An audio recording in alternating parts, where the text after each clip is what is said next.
Okey kawan-kawan, ni ialah bahan-bahan untuk Kak Noh nak buat sambal udang kering ya. Sambal yang kering lah. Kita buat boleh makan dengan apa saja. Makan dengan nasi panas boleh, makan dengan nasi putih boleh. Letak dekat mi kari apa semua boleh. Okey. Kak Noh ada 300 gram udang kering. Ni Kak Noh memang dah rendam. Okey. Ni dalam satu cawan macam ni. Chili flake. Chili flake kawan-kawan boleh cari dekat pasar raya. Dia memang banyak kan, kawan-kawan boleh pilih.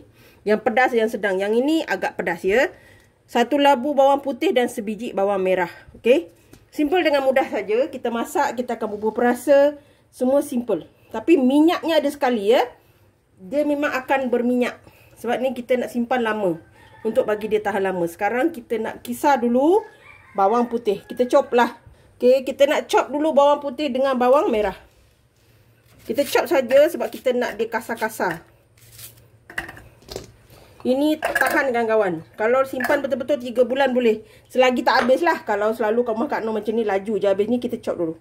Okey kawan-kawan. Kita keluarkan. Sekarang kita nak chop. Ni. Kawan-kawan nak haluskan pun boleh. Pakai blender. Tapi Kak Noh nak chop kasar saja. Kawan ni. Kita masukkan udang kering kita. Kenapa banyak? Sebab Kak Noh memang nak buat banyak. Okey. Ini kita chop. Terserah pada kawan-kawan. Nak halus boleh. Nak kasar saja pun boleh ya. Okey kawan-kawan, nampak ni kasar sikit ya. Kak Noh nak kasar macam ni.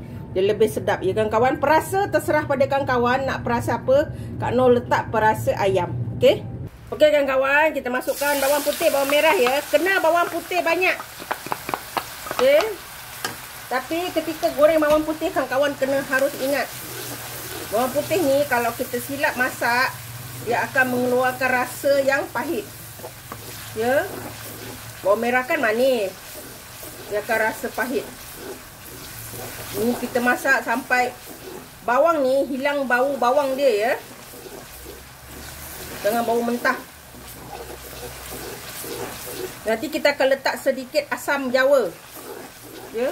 Untuk balancekan rasa pedas.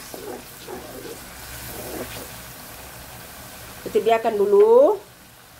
Okey kawan-kawan, ni dah mula nak nampak garing kan. Okey, kita masukkan udang kering kita. Yang banyak ni. Memang agak mahal kawan-kawan. Udang kering. Yang ni grade yang bagus ya. Jadi agak mahal. Kalau misalnya kurang minyak, kawan-kawan kena tambah ya. Sebab sambal ni kena ada minyak. Okey. Untuk perasa Kak Noh biarkan dulu. Sebab udang ni dia ada rasa. Kak Noh biarkan dia masak dulu. Untuk garam lah. Untuk perasa boleh. Kak Noh letak sedikit perasa. Okey.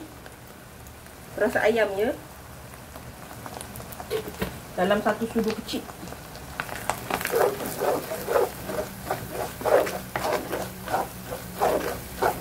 Okey. Ni minyak dia nampak okey, cukup. Nampak tak? Dia memang kena berminyak ya. Berminyak baru tahan. Okey, dia dah nampak macam ni, bau udang tu dah naik. Kita masukkan chili flake kita.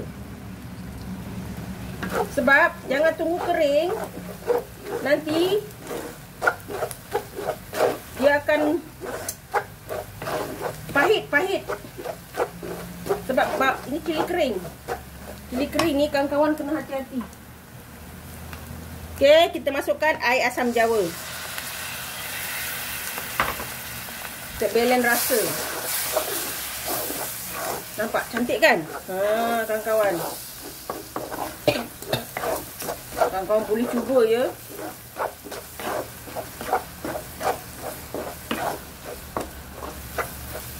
Kita masak sekejap lagi. Sebab kita nak keringkan air asam jawa tadi ya.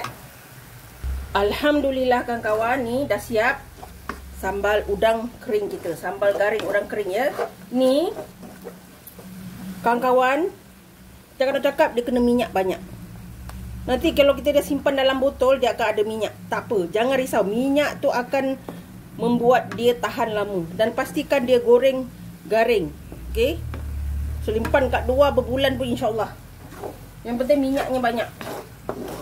Ya. Sebab kita guna cili flake, tak perlu makan masa yang lama. Dan hati-hati juga supaya dia tidak mengeluarkan rasa pahit dia. Kalau cili kering kisar tu boleh, tapi makan masa lah. Kita nak dia jadi macam ni. Kalau pakai cili flake dia senang. Dan Kak Noh punya ni pedas dan tak ada letak gula ya. Okey. Jadi kawan-kawan letaklah gula. Nak tahu dia dah kering, nampak tak? Dia dah tak ada bunyi desiran air apa semua, dah tak ada. Maknanya dia masak elok. Dah boleh kita angkat. Alhamdulillah kawan-kawan. Sambal udang kering kita. Ni sangat-sangat sedap.